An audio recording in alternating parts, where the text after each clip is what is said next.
The shot echoed across the vast expanse of Colorado wilderness, startling a flock of sparrows into flight as Gideon Walsh lowered his rifle. The buck he'd been tracking since dawn collapsed among the tall grass, providing meat that would last him through the coming weeks. At 32, Gideon had grown accustomed to the solitude of his homestead, 20 miles from the nearest town of Redemption Creek.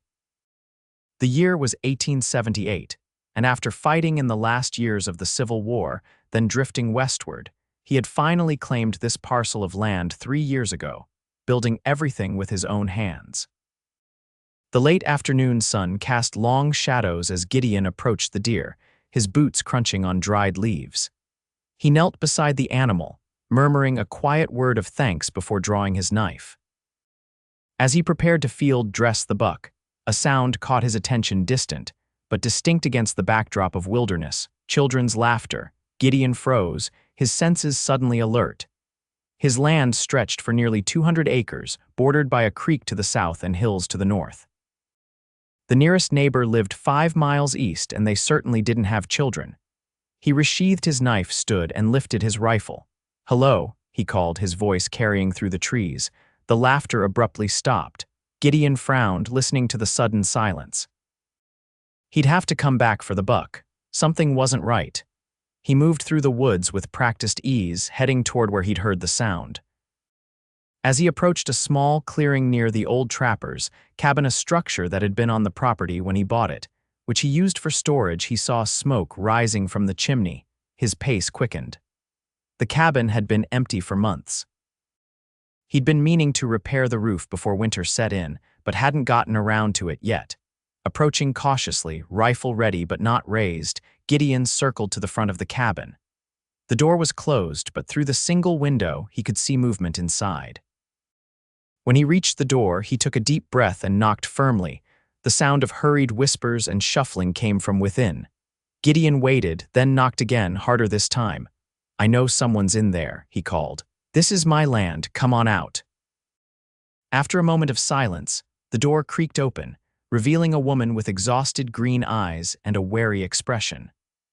Her dark auburn hair was pulled back in a loose braid, wisps framing a face that might have been beautiful if not marked by worry and fatigue. Behind her skirt, 2 small children peered out, a boy who couldn't be more than 6 and a girl perhaps 4 years old. "I'm sorry," the woman said, her voice soft but steady. "I thought this place was abandoned. We'll be gone by morning, I promise." Gideon took in the scene: the woman's threadbare dress, the children's wide, frightened eyes, the meager belongings he could glimpse inside. He lowered his rifle completely. "How long have you been here?" he asked. The woman straightened her shoulders. 3 days. "Please, we haven't damaged anything. I found some firewood stacked outside. I'll replace it before we go." The little girl clutched her mother's skirt tighter, while the boy tried to look brave, stepping slightly forward. "It's getting dark," Gideon said, glancing at the setting sun. "Where do you plan to go?" Something flickered in the woman's eyes: fear, uncertainty, determination. "West," she said simply. "Please don't tell anyone you saw us. We'll be gone by first light." Gideon studied her face, noting the fading bruise near her temple that she'd tried to hide with her hair. His jaw tightened. He recognized the look of someone running from something or someone. "My name's Gideon Walsh. This is my land." After a hesitation, she replied, "Penelope Carter." "These are my children, Samuel and Emma." The autumn wind picked up, carrying a chill that made the little girl shiver. Night temperatures had been dropping below freezing already, and these 3 were clearly unprepared for the harsh mountain conditions. "You can't leave tonight," Gideon said finally. "There's a storm coming in from the north. I need to get back to my house and take care of a deer I shot. You stay here tonight. We'll figure things out in the morning." Relief and suspicion battled in Penelope's expression. "Why would you help us?" Gideon adjusted his hat. "Because it's getting cold, and I'm not the kind of man who sends women and children into the wilderness at nightfall." He gestured toward the interior of the cabin. "The roof leaks in the corner, but it should keep you dry enough." "I'll bring some food over after I've dealt with my hunt." Penelope nodded cautiously. "Thank you, Mr. Walsh." "Gideon," he corrected, then turned to leave. As he walked away, he heard the little boy's voice. "Mama, is the man going to make us leave?" Gideon didn't hear Penelope's answer, but the question followed him all the way back to the buck and throughout the process of dressing it. An hour later, with darkness settling over the land, he returned to the cabin carrying a sack of provisions and a lantern. When Penelope opened the door, the children were sitting at the small table, playing with carved wooden animals that Gideon recognized as ones he'd made during long winter evenings and stored in the cabin.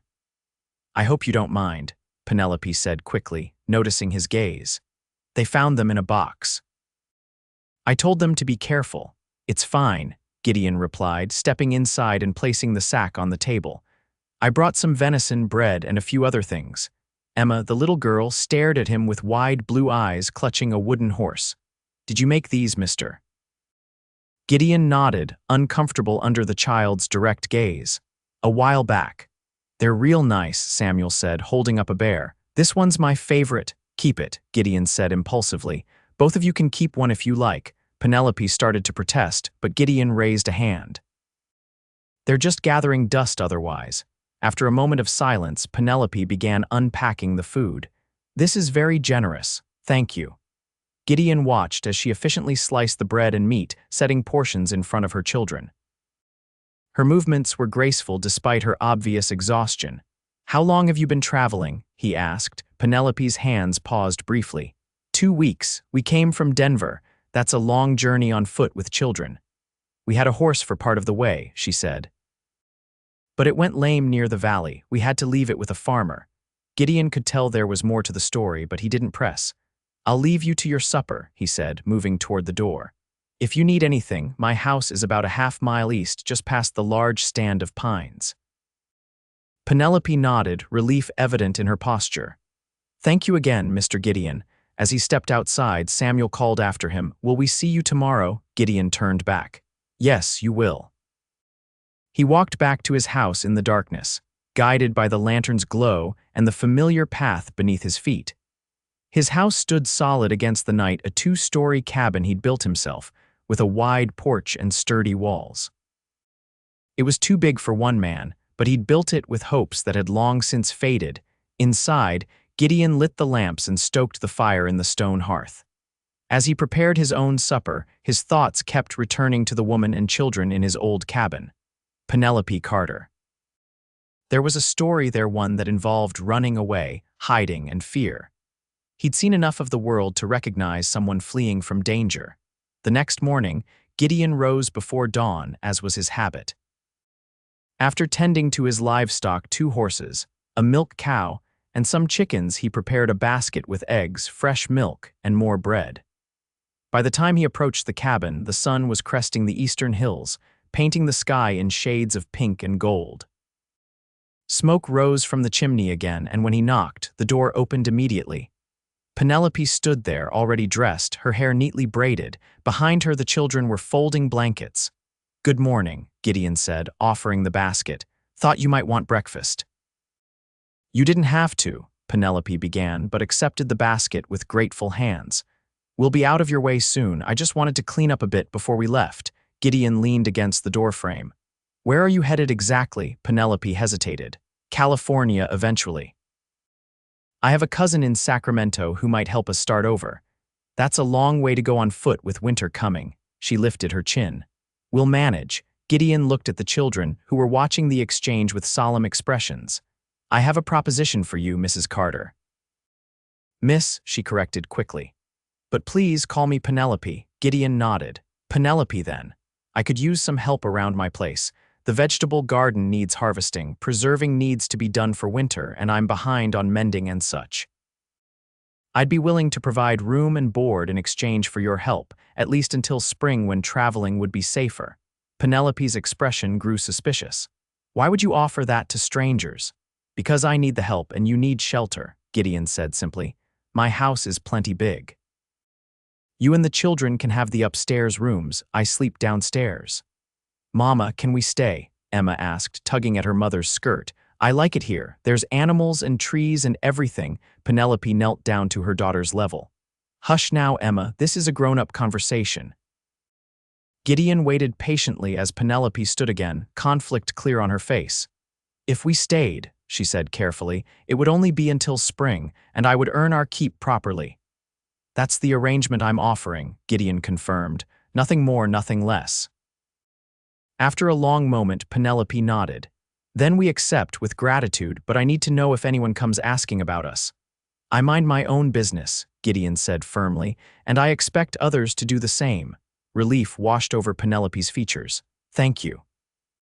That afternoon, Gideon helped the small family move their meager belongings to his house. The children's eyes widened when they saw it much larger than the cabin, with glass windows and solid furniture. "This is all yours?" Samuel asked in awe. "Built it myself," Gideon replied, leading them inside. "Those stairs lead to the upstairs rooms. There are 3, you can choose which ones you want." The children raced up the stairs, their earlier wariness forgotten in the excitement of exploration. Penelope followed more slowly, taking in the home with appreciative eyes. "This is beautiful craftsmanship," she said, running her hand along the smooth banister. "You have a gift." Gideon felt an unfamiliar warmth at her praise. "Thank you. I learned carpentry from my father before the war." When Penelope reached the top of the stairs, she gasped softly. The upstairs hallway had windows at each end, flooding the space with light. The doors to 3 bedrooms stood open, revealing clean, simple furnishings. "These haven't been used much," Gideon explained, following her up. "I built them thinking. Well, it doesn't matter now. They're yours to use." Penelope turned to him, sunlight catching in her auburn hair. "You built this house for a family." It wasn't a question, and Gideon didn't answer directly. "The room at the end gets the morning sun. Might be good for the little one." By evening, the Carters were settled in. Penelope insisted on cooking dinner, using vegetables from Gideon's garden to create a hearty stew. The children set the table without being asked, and for the first time in years, Gideon sat down to a meal he hadn't prepared himself, with voices and laughter filling his home. "Mr. Gideon," Samuel asked as they ate, "do you have any horses?" "2," Gideon replied. "A gelding named Buck that I ride and a mare called Willow. Can we see them tomorrow?" the boy asked eagerly. "Samuel," Penelope admonished gently, "Mr. Walsh might have work to do." "I'll be working in the barn most of the morning," Gideon said. "You're welcome to come out and meet the horses then." Samuel's face lit up. "Thank you, sir." After dinner, when the children had been tucked into bed, Gideon and Penelope sat by the fire. A comfortable silence settled between them until Penelope spoke. "I want to be honest with you," she said quietly. "You've been kind enough to take us in, and you deserve to know why we're here." Gideon studied her profile in the firelight. "You don't owe me explanations." "Perhaps not, but I'd like to give them anyway." She took a deep breath. "I was married to a man named Vernon Blackwood. He's a businessman in Denver, respected, wealthy, and cruel behind closed doors." Gideon remained silent, allowing her to continue at her own pace. "The children are from my first marriage. My husband, Thomas, died of fever 3 years ago. Vernon courted me, promising security for me and my children." Her hands twisted in her lap. "After we married, everything changed. He hurt me, and he was growing increasingly harsh with Samuel. I couldn't let it continue." "So you ran," Gideon said softly. Penelope nodded. "I took what money I could and fled. Vernon has connections, lawmen, judges. He'll be looking for us, claiming I stole from him, possibly that I've gone mad and kidnapped the children, if he finds us." She trailed off, staring into the fire. "He won't find you here," Gideon said firmly. "Redemption Creek is small, and I rarely go to town. No one comes out this way without reason." "I hope you're right," Penelope whispered, "because if he finds us, he'll kill me and take the children, and they'd grow up with a monster." "That won't happen," Gideon stated, with such conviction that Penelope looked up, meeting his gaze. "I give you my word." The days fell into a rhythm. Mornings began with breakfast together, after which Gideon would attend to the livestock while Penelope managed the household. Samuel often followed Gideon around, eager to learn about the animals and the land. Emma stayed closer to her mother, but occasionally ventured out to collect eggs or pet the gentle milk cow. Penelope proved herself invaluable. She was skilled at cooking, sewing, and preserving food, tasks Gideon had managed adequately but never excelled at. Under her care, the house became truly homely, with small touches that transformed the functional space into something warm and inviting. In the evenings, they would gather by the fire. Sometimes Gideon would whittle new animals for the children, while Penelope mended clothing or read from one of the few books in Gideon's small collection. Other times, Gideon would tell stories of his travels after the war, carefully editing the harsher realities for the children's ears. One afternoon in late October, while harvesting the last of the garden before the first hard frost, Gideon watched as Penelope worked efficiently, her sleeves rolled up and dirt smudging her cheek. The children were nearby, collecting fallen leaves and arranging them in patterns. "You've done this before," Gideon observed, indicating the neat rows of harvested vegetables. Penelope smiled. "I grew up on a small farm in Missouri. My father taught me everything about growing food. You never mentioned that." "You never asked," she replied, but her tone was light. "After I married Thomas, we had a vegetable plot behind our house in St. Louis. Nothing like this, but enough to supplement what we could buy." Gideon handed her another basket. "What did Thomas do?" "He was a schoolteacher," Penelope said, a fond smile touching her lips. "He loved learning, loved sharing knowledge. Samuel takes after him, always asking questions, wanting to understand how things work." "He's a bright boy," Gideon agreed, watching as Samuel carefully explained something to his sister, pointing at different leaves. "Both of your children are." "Thank you," Penelope said softly. "Thomas would be proud of them. I worry sometimes about their education out here." Gideon straightened up. "I have books, not many but some, and I know my letters and figures well enough. Between us, we could teach them." Penelope looked at him with surprise.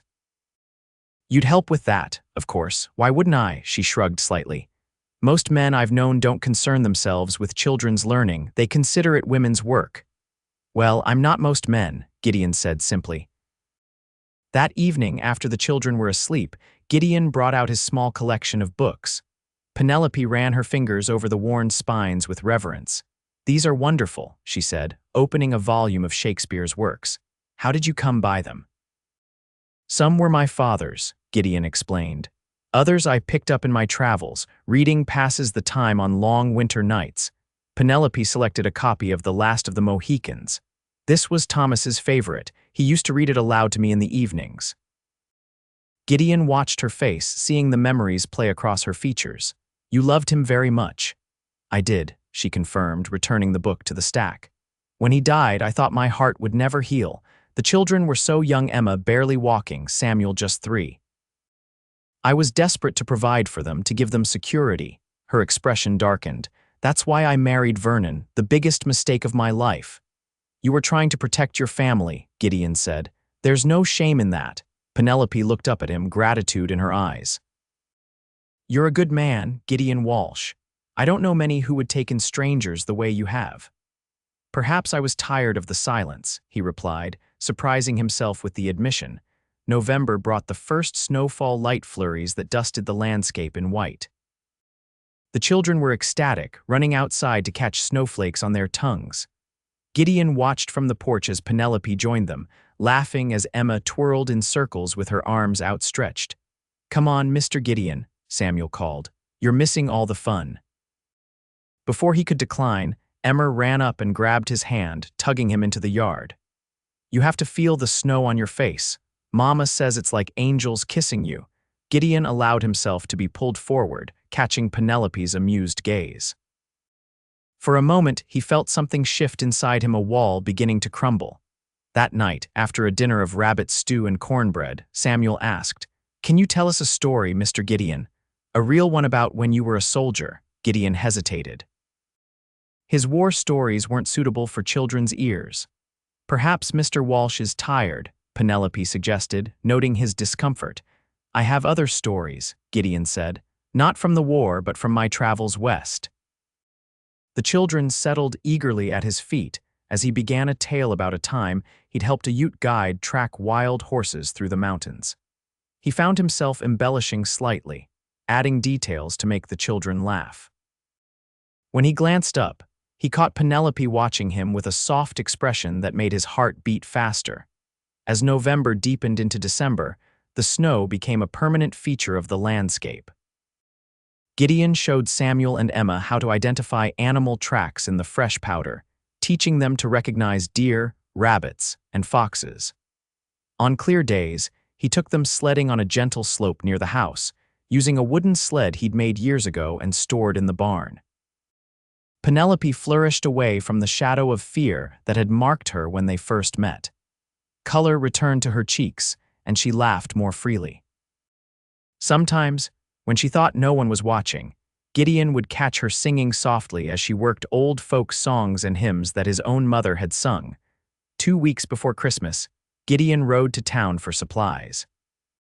It was his first trip since the Carters had arrived, and he felt strangely anxious about leaving them, even for a day.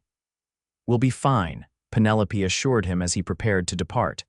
"The pantry is stocked and we'll keep the fires going." Gideon nodded, adjusting Buck's saddle. "If anyone comes, we'll stay inside and keep quiet," she finished. "Though I doubt anyone would venture out in this weather." The ride to Redemption Creek took longer than usual due to the snow. The small town looked festive with evergreen boughs decorating the storefronts and candles glowing in windows. Gideon completed his business efficiently, purchasing flour, sugar, coffee, and other necessities. At the general store, he hesitated, then added candy sticks, hair ribbons for Emma, and a small pocket knife for Samuel. As he was loading his purchases onto Buck, a voice called out, "Walsh, haven't seen you in months." Gideon turned to see Sheriff Porter approaching, his badge glinting in the winter sunlight. "Been busy with the homestead," Gideon replied, shaking the lawman's hand. "How are things in town?" "Quiet mostly. Had some excitement last month. Fellow came through looking for his wife and stepchildren. Said they'd run off, might be headed this way." The sheriff studied Gideon's face. "You haven't seen any strangers out your way, have you?" "Woman with 2 young ones." Gideon's expression remained neutral. "Haven't seen anyone. My place is pretty isolated, especially in winter." The sheriff nodded. "That's what I figured." Man seemed desperate to find them, offering rewards, showing photographs around, said his wife was unstable, might harm the children. "Did he leave a name in case I do see something?" Gideon asked, keeping his tone casual. "Blackwood. Vernon Blackwood from Denver. Left this." The sheriff handed Gideon a folded paper containing a rough sketch of Penelope and the children, along with a description and an address in Denver. Seemed like a respectable fellow, worried sick about those kids. Gideon pocketed the paper.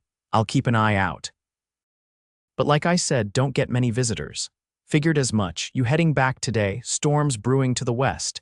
Gideon glanced at the darkening sky. "Better get moving then. Good seeing you, Sheriff." As he rode out of town, Gideon's mind raced. Blackwood had traced them this far. If he returned to Redemption Creek, someone might eventually mention Gideon's homestead, suggest checking there. They would need to be prepared. The storm hit when Gideon was halfway home, driving snow, reducing visibility to mere feet. Buck plodded steadily forward, trusting his rider's guidance. By the time they reached the homestead, both man and horse were covered in snow, and daylight was fading. The sight of lamplight glowing from his windows filled Gideon with a warmth that had nothing to do with the promise of a fire. As he approached, the door flew open, and Penelope stood framed in the golden light. "Thank goodness," she called, hurrying out to help him with the supplies. "We were getting worried." Inside, the children greeted him excitedly, helping to unpack the provisions while Penelope prepared hot coffee. It wasn't until after dinner, when Samuel and Emma were playing checkers by the fire, that Gideon had a chance to speak privately with Penelope. "Blackwood was in Redemption Creek," he said quietly, showing her the wanted poster. "About a month ago, according to the sheriff." The color drained from Penelope's face as she took the paper with trembling hands. "He's telling people I'm unstable, that I might harm my own children. It's a tactic," Gideon said grimly. "Makes people more likely to report sightings, thinking they're protecting the children." Penelope crumpled the paper. "We should leave. If he's been to Redemption Creek, he might come back, start asking more questions." "No," Gideon said firmly. "It's the middle of winter. You wouldn't make it to the next town, let alone California. Besides, no one in town knows you're here. I've barely mentioned my existence to most folks, let alone that I have guests. But if he comes looking, then we'll deal with it," Gideon said. "I won't let him take you or the children, Penelope, I promise you that." She looked up at him, fear and something else in her eyes. "Why are you risking so much for us? We've brought nothing but trouble to your door." Gideon hesitated, then spoke honestly. "You've brought light to my home. Before you came, this was just a house. Now it's—" He trailed off, unable to find the right words. "A home," Penelope suggested softly. "Yes," he agreed. "A home." Christmas approached, bringing with it a sense of anticipation that Gideon hadn't felt in years. He spent evenings in the barn, secretly crafting gifts: a doll with real hair for Emma, carved from soft pine, a small wooden horse on wheels for Samuel, and for Penelope, a jewelry box with intricate leaf patterns adorning the lid. Penelope, too, was keeping secrets, disappearing into her room with fabric and thread. The children made decorations from pine cones, berries, and strips of colored cloth, transforming the house into a festive haven. On Christmas Eve, after the children had finally gone to sleep, Gideon and Penelope sat by the fire, enjoying the rare moment of quiet. "I haven't celebrated Christmas properly since Thomas died," Penelope admitted, sipping from a cup of cider Gideon had mulled with spices. "Last year, Vernon hosted a grand party for his business associates. The children were to be seen and not heard. I spent the evening making sure they didn't disturb the guests." "That's not Christmas," Gideon said, shaking his head. "Christmas should be about family, about joy." "Like tomorrow will be," Penelope said, smiling. "The children are so excited about your surprise tree." Gideon had cut a small pine and hidden it in the barn, planning to bring it in early Christmas morning before the children woke. "My mother always insisted on having the tree appear magically on Christmas morning. It was my favorite tradition as a boy." "Tell me more about your family," Penelope requested.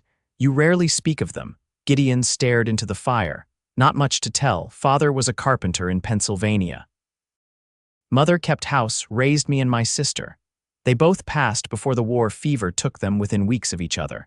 My sister married and moved to Oregon. I write to her occasionally, but we've grown apart over the years." "Is that why you came west, after losing them?" "Partly," Gideon acknowledged. "After the war, I couldn't settle. Kept moving, working ranch jobs, carpentry, whatever I could find. Saw a lot of the country that way. Then I found this land and something just felt right about it." "It's beautiful here," Penelope agreed. "Peaceful."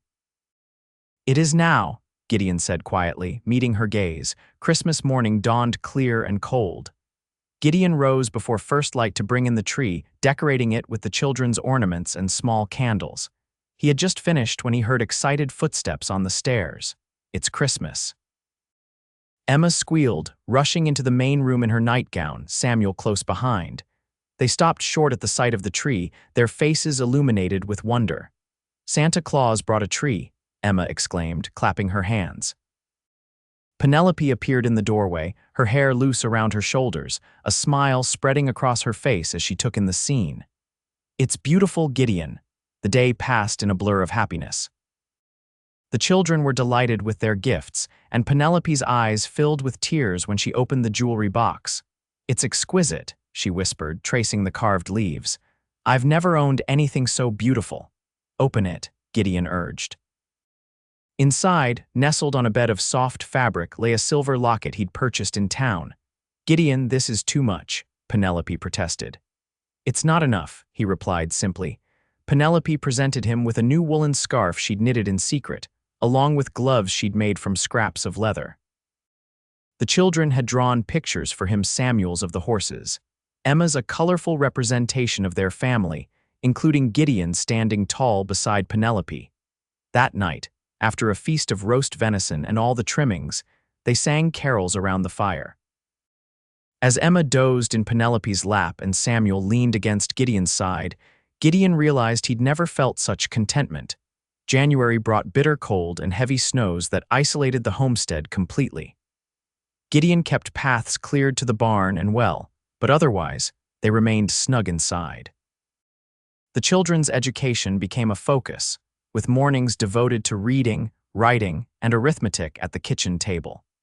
Gideon discovered that Penelope was well educated, with knowledge of literature and history that surprised him.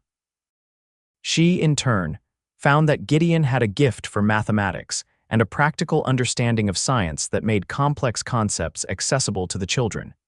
In the evenings, they would read aloud from Gideon's books, sometimes acting out scenes from Shakespeare to the children's delight.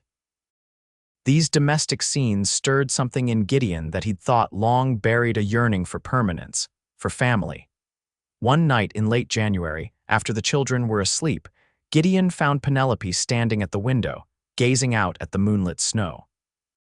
"Penny for your thoughts," he said, using the nickname he'd begun calling her in private. Penelope turned, smiling at his approach. "I was just thinking how strange life is. A few months ago I was terrified, running with nowhere to go. Now," she gestured around them, "now I feel safe. Happy even." "I'm glad," Gideon said, moving to stand beside her. "You deserve happiness, Penny, you and the children." She looked up at him, moonlight silvering her features. "So do you, Gideon." Something shifted between them in that moment, an acknowledgement of feelings that had been growing since that first day. Slowly, giving her time to step away if she wished, Gideon reached up to touch her cheek.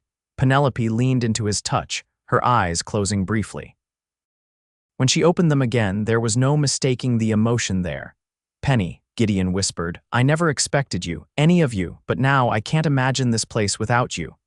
"Nor I without you," she replied softly. Their first kiss was gentle, tentative, questioning. When they drew apart, Penelope's eyes were bright with unshed tears. "I'm afraid," she admitted. "Not of you, but of what might happen. Vernon won't give up, and I couldn't bear it if you were hurt because of me." Gideon took her hands in his. "Whatever comes, we'll face it together. I'm not afraid of Blackwood or any man who would hurt a woman or child." February brought warmer days, with snow melting under the strengthening sun, only to freeze again at night. Gideon and Penelope's relationship deepened, though they were careful to maintain propriety in front of the children. Samuel and Emma, however, were observant enough to notice the change, exchanging knowing glances when Gideon's hand lingered on their mother's shoulder or when Penelope blushed at his compliments. One afternoon, while Penelope was teaching Emma to knit, Samuel approached Gideon in the barn where he was repairing tack. "Mr. Gideon," the boy began seriously, "can I ask you something important?" "Of course," Gideon replied, setting aside his work. "What's on your mind?" Samuel scuffed his boot against the straw-covered floor. "Do you love my mother?" The directness of the question caught Gideon off guard, but he recovered quickly. "Yes, Samuel, I do love your mother, very much." The boy nodded, as if confirming something he already knew. "And what about me and Emma? Do you love us too?" Gideon knelt down to the child's level. "I do. You and your sister have become very important to me." Samuel considered this, his young face solemn. "My papa, my real papa, he died when I was little. I don't remember him much, and Mr. Blackwood. He wasn't nice. He hit Mama and called me stupid when I couldn't do things right." Anger flared in Gideon's chest at the thought of anyone mistreating this boy or Penelope. "Mr. Blackwood was wrong to do those things. Very wrong." "I know," Samuel said. "That's why we ran away." "But you're not like him. You're kind, and you teach me things instead of yelling when I make mistakes." "Everyone makes mistakes, Samuel. That's how we learn." The boy nodded, then asked the question that had clearly been his purpose all along. "If you love Mama and you love us, does that mean you might be our new papa someday?" Gideon's heart swelled. "Would you want that, Samuel?" "Yes, sir," the boy replied without hesitation. "Emma does too." "We talked about it." "Well," Gideon said carefully, "that would be up to your mother, but I would be honored to be your father if she agreed." Samuel's face broke into a wide grin. "I think she will. She smiles different when she looks at you, like she used to smile in the pictures with our real papa." That evening, Gideon shared the conversation with Penelope as they sat by the fire after the children had gone to bed. "He's an observant boy," Penelope said, a soft blush coloring her cheeks. "And not very subtle." "He comes by it honestly," Gideon replied, taking her hand. "His mother isn't very good at hiding her feelings either." Penelope laughed. "Is it that obvious?" "Only to those paying attention," Gideon said, growing serious. "Penny, I know it hasn't been long and your situation is complicated, but I need you to know that what I feel for you, for all of you, is real. I don't want you to leave when spring comes." Penelope's eyes shimmered in the firelight. "What are you saying, Gideon?" "I'm saying that I love you. That I want you and the children to stay, not as guests or helpers, but as family." My family. He took a deep breath. I'm asking if you might consider becoming my wife when the time is right. A tear slipped down Penelope's cheek. Oh, Gideon, there's nothing I want more. But Vernon is still legally your husband, Gideon finished. I know, but there are ways to address that. When the pass is clear, we can speak to a lawyer in the county seat. If what you've told me about his treatment of you is documented, a divorce might be possible. And if it isn't? Penelope asked, fear edging her voice. If he finds us before then, Gideon squeezed her hand, then we'll face him together. I won't let him take you or the children, Penny, I swear it. March arrived with warming winds and melting snowdrifts. The world began to awaken from its winter slumber, with green shoots pushing through the soil and birds returning from southern migrations. With the improving weather came increased vigilance. Gideon frequently rode the boundaries of his property, watching for any sign of strangers. One bright morning, Penelope found Gideon in the barn, cleaning his rifle. She watched silently for a moment before speaking. You're worried he'll come now that the weather's better. Gideon nodded, not looking up from his task, just being prepared. Penelope approached, placing a hand on his shoulder. We could leave, find somewhere he wouldn't think to look. Running isn't the answer, Gideon said firmly, setting the rifle aside and turning to face her. This is our home, I won't let him drive us from it. Our home, Penelope repeated softly. I like the sound of that. Gideon pulled her close, breathing in the scent of her hair. In a few weeks, when the mountain pass is fully clear, we'll ride to Junction City. There's a lawyer there who might help us, and if not, we'll find another way. April brought abundant rain and wildflowers that carpeted the meadows in purple, yellow, and white.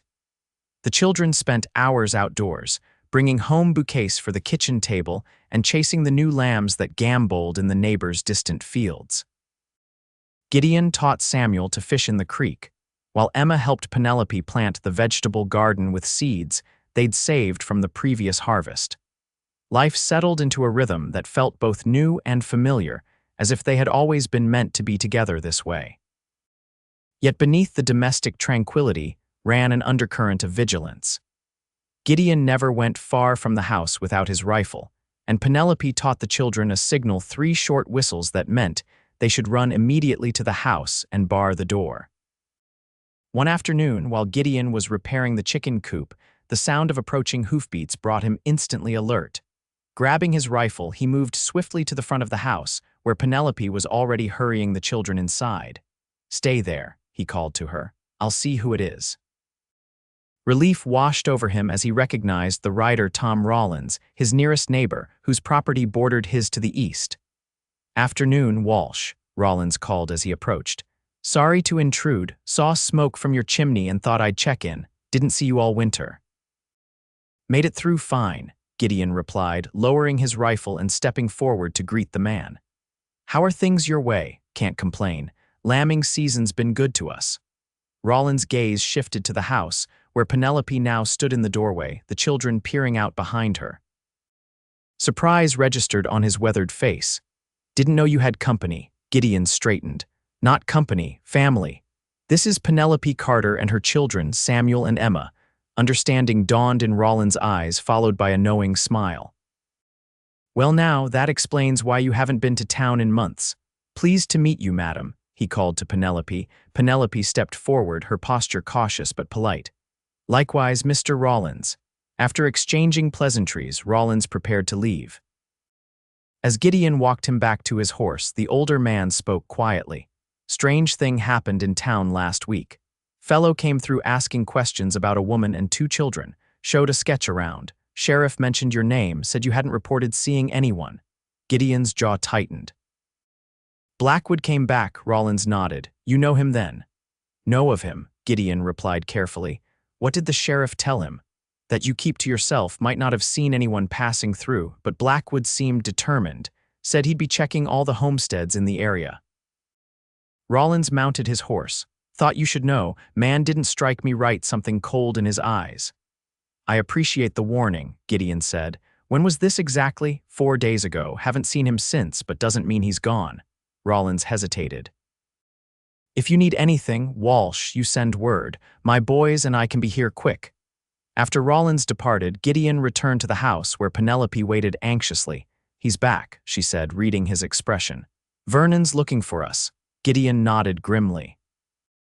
"Rollins says he was in town 4 days ago, asking questions. The sheriff mentioned my place." Fear flashed across Penelope's face.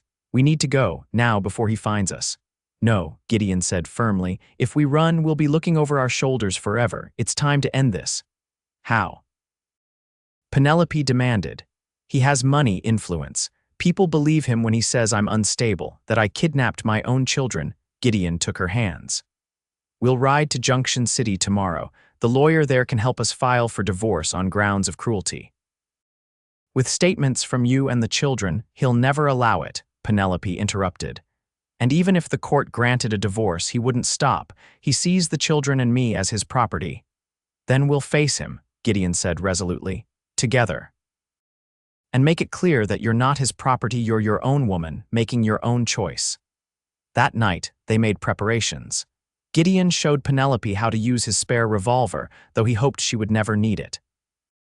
They packed essentials in case they needed to leave quickly, and Gideon rode to the old trapper's cabin, making sure it was stocked with provisions as a potential hiding place.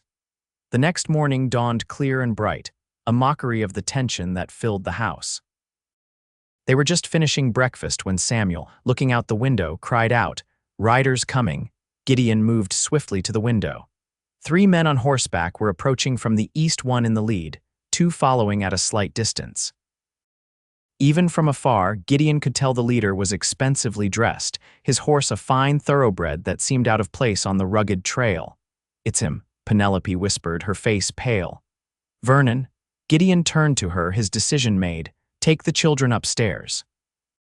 Use the back staircase if you need to get out. Remember our signal, 3 shots means run to the trapper's cabin and wait for me." "Gideon," Penelope began, fear and love mingling in her eyes. "It will be all right," he assured her, cupping her face briefly. "Trust me."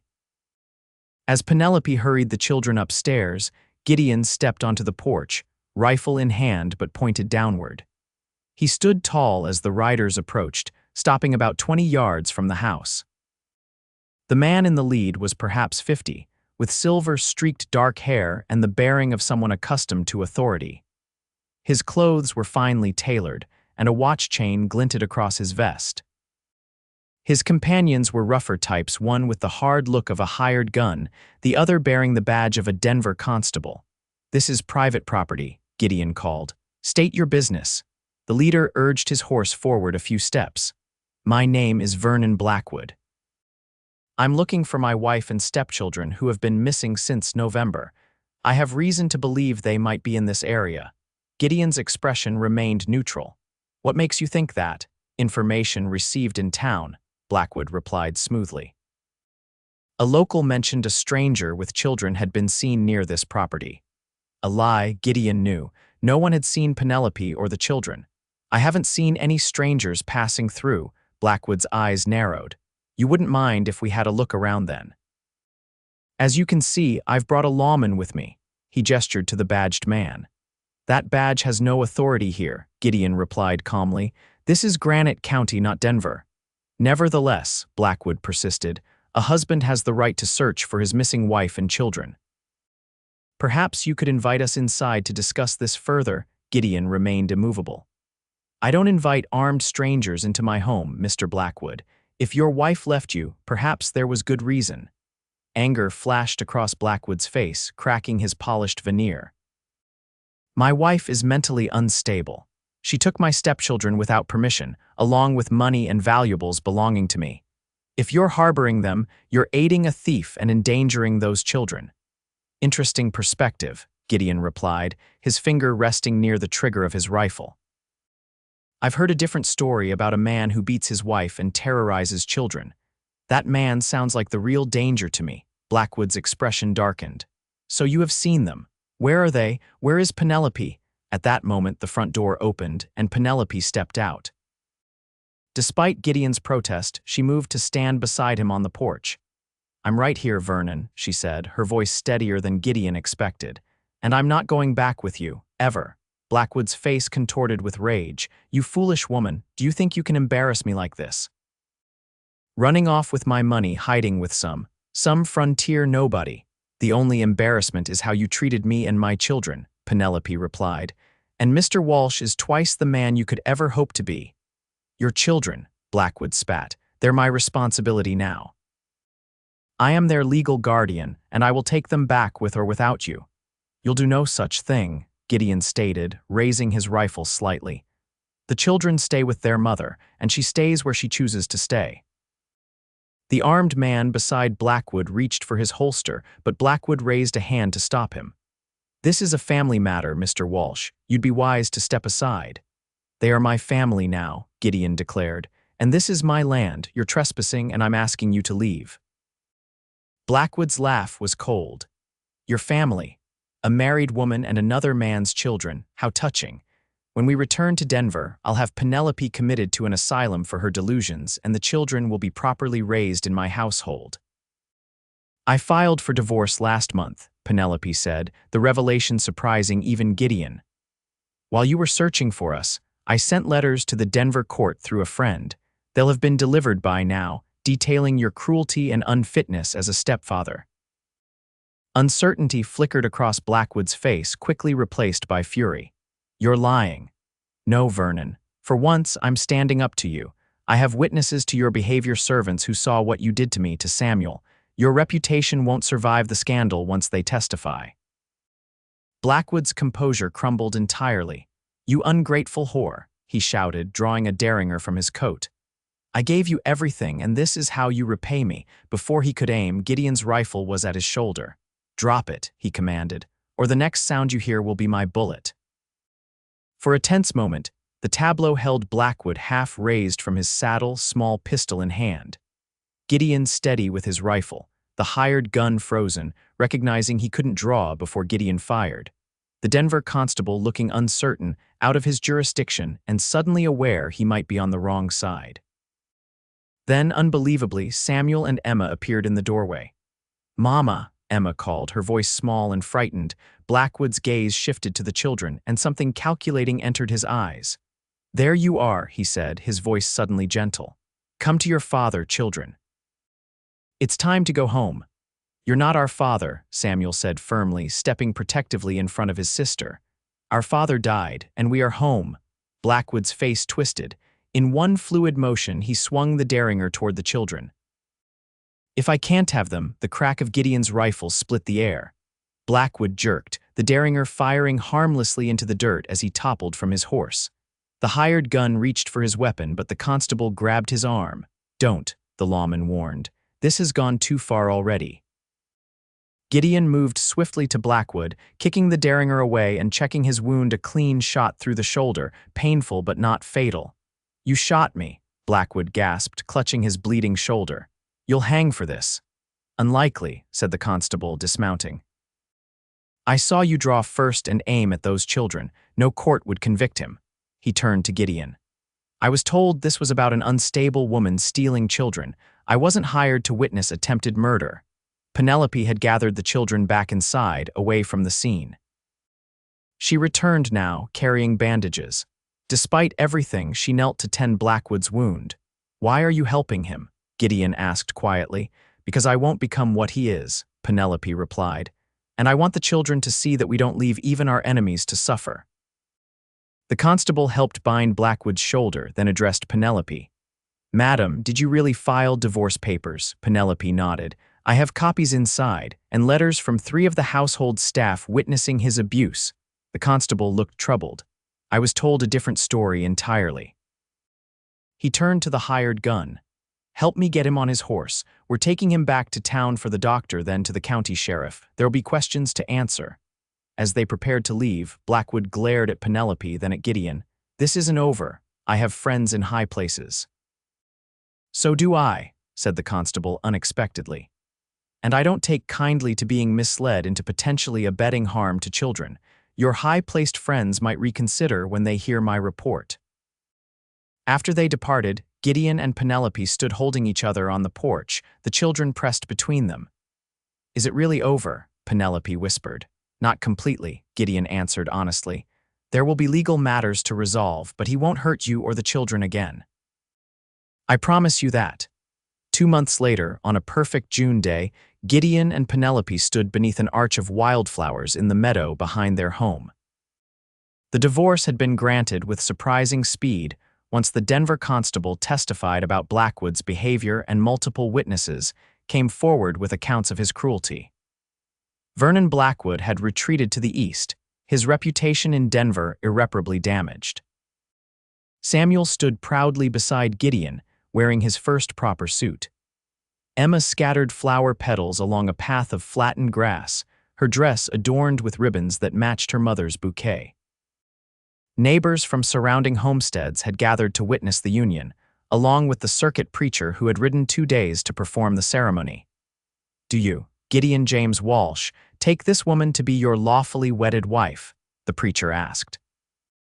"I do," Gideon replied, his voice clear and certain. "And do you, Penelope Ann Carter, take this man to be your lawfully wedded husband?" Penelope's smile was radiant. "I do." "Then, by the authority vested in me, I pronounce you husband and wife. You may kiss your bride." As their lips met, cheers erupted from the small gathering. Emma tugged at Gideon's jacket until he lifted her into his arms. Samuel pressed against his mother's side, grinning widely. "We're a real family now," the boy declared. "We always were," Gideon replied, placing his free arm around Penelope and Samuel. "From the moment I found you on my land." Penelope's eyes shimmered with happy tears. "I thought it was empty," she whispered, echoing her words from that first day. "But it wasn't, it was waiting for us." "And I was waiting for you," Gideon said softly, "even when I didn't know it." As the sun began its descent toward the western mountains, casting golden light across the land that had brought them together, the new family walked hand in hand toward the house that had become their home, no longer a refuge from the past, but the foundation for their future. 5 years later, the Walsh homestead had grown considerably. A new wing had been added to the house, the barn had been expanded, and the vegetable garden now covered twice its original area. On the porch, Penelope sat in a rocking chair, watching as Gideon taught 11-year-old Samuel and 9-year-old Emma how to break a young colt. Beside her, 3-year-old Thomas played with wooden blocks, while baby Grace slept in her cradle. "Careful, Samuel," Penelope called as the boy approached the spirited horse. "Remember what your father taught you about staying calm." "I've got him, Ma," Samuel replied confidently, his voice beginning to deepen with approaching adolescence. "He just needs to know I'm not afraid." Gideon stood nearby, ready to intervene if necessary, but allowing the boy to work with the animal himself. Pride shone in his eyes as Samuel successfully coaxed the colt to accept a halter. "That's it," Gideon encouraged. "Gentle but firm, you're doing fine." Emma watched intently, waiting for her turn. Though smaller than her brother, she had a natural way with animals that sometimes surpassed even Gideon's skill. As the afternoon sun warmed the homestead, Penelope reflected on the journey that had brought them here. The fear that had once defined her life had faded to a distant memory.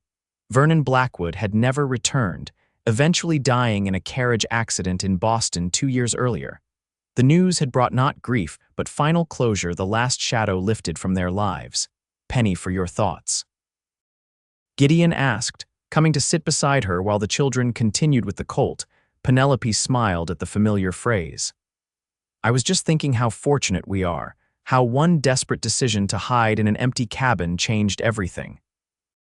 Gideon took her hand, his thumb rubbing gently over her wedding ring. "I thank God every day that you thought my land was empty. And I thank God you didn't send us away," Penelope replied, leaning against his shoulder.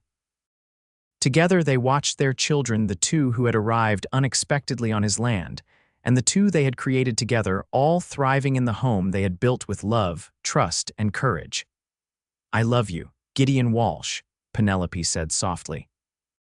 "And I love you, Penelope Walsh," he replied, kissing her forehead. "Until the end of my days."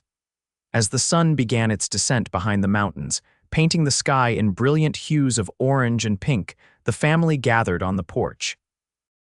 Samuel proudly recounted his success with the colt, Emma shared her discovery of a robin's nest in the apple tree, and little Thomas showed off the tower he'd built with his blocks. These simple moments, Penelope knew, were the true treasures of life, the quiet joy of belonging, of safety, of love. Later, after the children were asleep, Gideon and Penelope stood on the porch looking out at the land that had brought them together. His arm around her waist, her head on his shoulder, they watched as the first stars appeared in the darkening sky. "Do you ever regret it?" Penelope asked suddenly. Taking in strangers that day, all the trouble that followed, Gideon turned to face her, his expression serious in the fading light. "Not for one moment. Finding you and the children was the greatest blessing of my life. Even when I asked you not to tell anyone we were here," she teased gently. "Especially then," he replied, drawing her close. "Because in that moment, I knew you trusted me with your safety, with your children's lives. That trust was a gift I've tried to honor every day since." As moonlight silvered the landscape around them, Gideon and Penelope sealed their words with a kiss, a promise renewed with each passing season. Each shared joy and challenge. Each day of the life they had built together on the land that had once seemed empty, but had always been waiting to be filled with love.